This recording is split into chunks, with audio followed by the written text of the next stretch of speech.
हरि नाम का मांझी था। वो लोगों को नौका में बिठाकर नदियाँ पार कराता था। बारिश हो या तूफान, हरि की नाव कभी भी रुकती नहीं थी। एक दिन देर रात में तूफान बारिश हो रही थी। तूफान और भी बढ़ सकता था। एक आदमी ने हरि को बुलाया। अरे भैया, ओ हरि भैया। कौन? मैं हूँ, मैं परमवीर। अरे इतने रात को इस बारिश में क्यों? मेरी बीवी के पेट में बहुत दर्द हो रहा है। सवेरे ले जाने का सोचा था, पर अभी जो अवस्था है इसमें कोई भी मांझी चलने के लिए तैयार नहीं है। कह रहे हैं किसी भी वक्त तूफान बढ़ सकता है। चिंता मत करो, तुम अपनी पत्नी को यहाँ लेकर आओ, मैं चलता हूँ। बिल्कुल चिंता मत करना, मैं तुम्हें ठीक उस पार पहुँचा दूंगा। जब तक मुझ में जान है तुम्हें कुछ नहीं होने दूंगा, ठीक है? बढ़िया, अब तुमने हाँ कह दी तो मेरी जान में जान आ गई।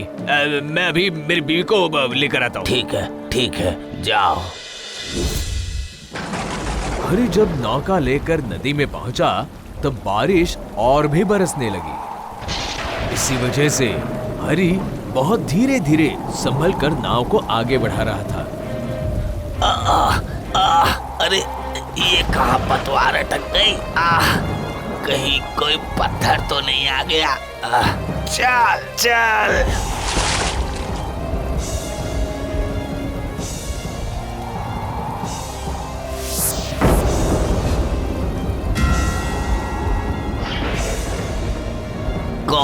कौन हो तुम?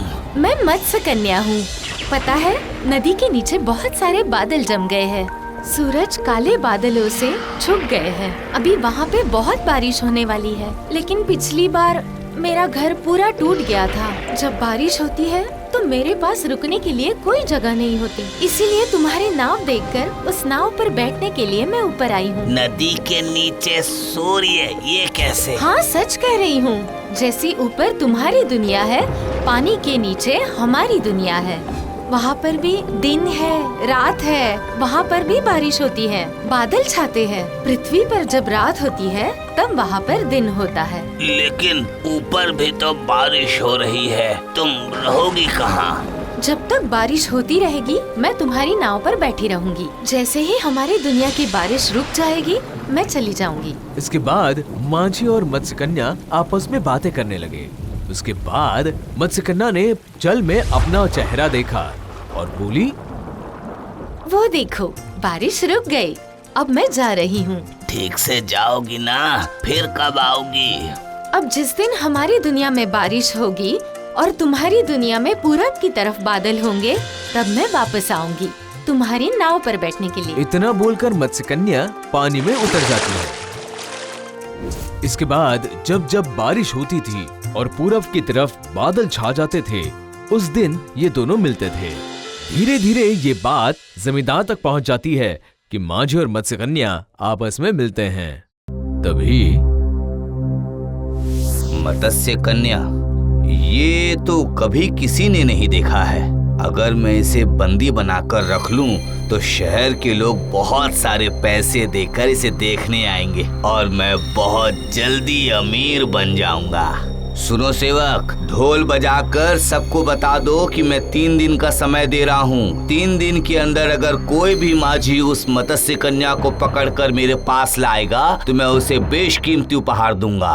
ठीक है, मैं अभी के अभी गांव में मुनादी करवा देता हूँ। सुनो सुनो सुनो सुनो, आपको सिर्फ 3 दिनों का वक्त मिलता है। जमींदार का हुक्म है, जिसने भी मत्स्य कन्या को देखा है उसे 3 दिन के बाद जमींदार के सामने लाना होगा और जमींदार साहब उस मत्स्य कन्या से मिले लेंगे। सुनो सुनो सुनो।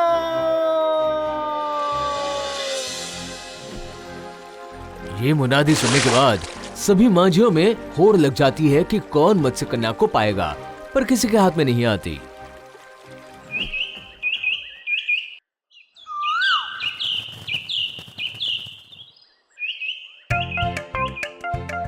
देखो भाई, ठीक से माप लो ताकि कपड़ा सही तरीके से बने। होगा। कपड़े की लंबाई थोड़ी नीचे से ज्यादा रखना ताकि मत्स्य कन्या की तरह लगे। अरे भैया, इतना समय लेने से नहीं होगा, हम लोग भी तो लाइन में खड़े हैं। सुबह से लाइन में खड़ा हूँ पर लाइन तो खत्म ही नहीं हो रही है। वक्त तो लगेगा ही ना, इसे अच्छी तरह से समझाना पड़ेगा। क्या है, तुमने मेरी बात सुन के अपने कपड़े का रंग क्यों बदल दिया? हाँ, मैं आपकी सुन के क्यों करने लगी? मैंने तो पहले से ही कपड़ों का रंग बदला है। तुम ही मेरे कपड़ों का रंग देखकर यहाँ पर आई हो। अरे रुको, तुम लोग शांत हो, मैं सब नंबर भूल चुका हूँ। दया करके अगर आप लोग चुप नहीं रहेंगे तो मैं किसी का भी माप नहीं ले पाऊंगा। हाँ,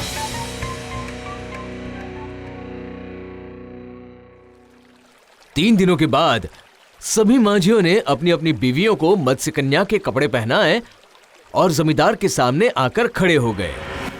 हर एक मांझी बोलने लगा कि कैसे उसने उस मत्स्य कन्या को पकड़ा है और क्या महत्व है। जमींदार तो ये सारी बातें सुनकर हैरान रह गए और बोले, इतने सारे मत्स्य कन्या कहाँ से आई ये मत्स्य कन्या? लगता है कुछ तो गड़बड़ है। ओए, तुम लोग झूठ तो नहीं बोल रहे हो ना? नहीं हुजूर, एकदम सच कह रहा हूँ, ये असली मत्स्य कन्या है। ए, वो तो तेरी बीवी है, झूठ मत बोलो, ठीक है? तुम क्या बोल रहे हो? तुम्हारी भी तो वो पत्नी है। इसका मतलब ये लोग झूठ बोल रहे हैं मुझे। तो इनके बीच में मैं असली मत्स्य कन्या पहचानूंगा कैसे? ठीक है, सारे मत्स्य कन्या नदी में कूद जाओ और 3 मिनट पानी के अंदर रहना। जो ऊपर आएगा मैं मान जाऊंगा कि वही मत्स्य कन्या क्यों है। जी, मुझे तो कह रहे थे नाव में बैठना है, अब कह रहे हो पानी में उतरना है। नाव को घुमाओ। 3 मिनट तक कोई पानी में डुबकी लगा सकता है क्या? या हम लोगों को पकड़ लिया है? चलो चलो भागते हैं यहाँ से, चलिए सभी लोग चलिए। ओह, तो तुम्हारे नाव में जो है वही मत्स्य कन्या है? नहीं मालिक, ये मेरी पत्नी है, लेकिन जिसने मत्स्य कन्या को देखा है वो माझी पता नहीं यहाँ क्यों नहीं आया। मैं ठीक से बता नहीं पाऊंगा मालिक। सब के सब धोखेबाज है। रुको, मैं तुम्हें मजा चखाता हूँ। कौन है यहाँ पे? कोई है? इन सब को पकड़ के बंदी बना लो। उसकी इतनी हिम्मत कि मेरे आदेश को मानने से इनकार किया। सेनापति, जाओ अभी उस माझी को पकड़ कर ले आओ, अभी।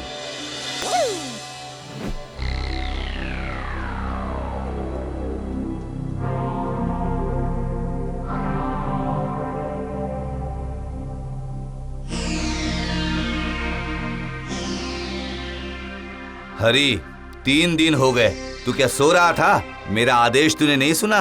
लेकिन मालिक, हर समय वो तो नहीं दिखती ना। ठीक है, जब तक वो नहीं दिखती है तुझे ही बंदी बनाकर रखूंगा।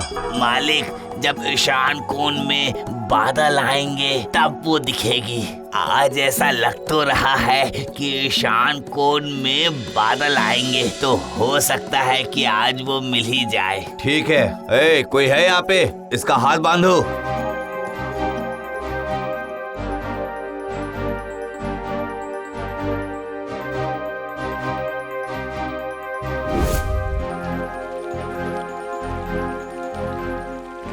हरी, बुलाओ तुम अपने मत्स्य कन्या को। मालिक, मैं जैसे ही बुलाऊंगा वो आ जाएगी, लेकिन दया करके उसे बंदी मत बनाइए। वो मैं समझूंगा, तू सिर्फ बुलाओ उसे। नहीं मालिक, ये बहुत बड़ा अपराध होगा। अगर आप वचन नहीं देंगे तो मैं उसे नहीं बुलाऊंगा। आपको वचन देना होगा। मैं तुझे इस पानी में डुबा के मार दूंगा। उसकी जरूरत नहीं पड़ेगी, मैं यही हूँ।